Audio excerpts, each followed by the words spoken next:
Burma's powerful military has pushed ahead since 1990 with a process that would lock in a new military-dominated constitution. And the country's opposition leader Aung San Suu Kyi remains under house arrest. Assistant Secretary of State Kurt Campbell told the Senate subcommittee the Obama administration hopes that engagement will bring results, unlike sanctions. The sanctions effort, while providing an inconvenience in many respects to the regime, and there are areas that they can be very effective, in the overall context has been unsuccessful in accomplishing the goals that really all of us have vis-a-vis Burma. Democratic Senator James Webb visited Burma in August and met with senior Burmese military leader Tan Shwe.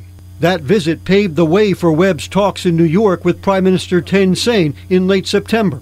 Webb supports the Obama administration approach. I believe that the political motivations behind our isolation of Burma were honorable, based on a desire to see democratic governance and a respect for human rights inside that country. At the same time, the situation we face with Burma is an example of what can happen when we seek to isolate a country from the rest of the world, but the rest of the world does not follow. Webb says the U.S. and international community should watch for signs of progress as the U.S. initiative moves ahead. Next year, Burma's military leaders plan national elections, the first since 1990. Professor David Williams of Indiana University doubts a democratic result will come from the elections. He predicts an escalation of conflict between Burma's military and ethnic armed groups. We know for a fact that the Burmese military is gearing up for offensives around the country.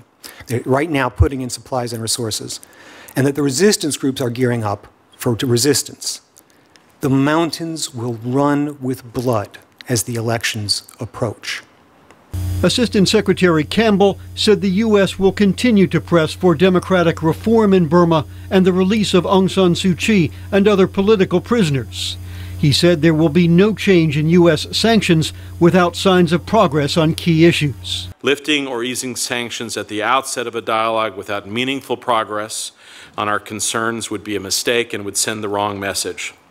Aung San Suu Kyi supports a U.S. dialogue with Burma's military rulers without preconditions, according to a spokesman for the National League for Democracy who spoke this week. Dan Robinson, VOA News, Capitol Hill.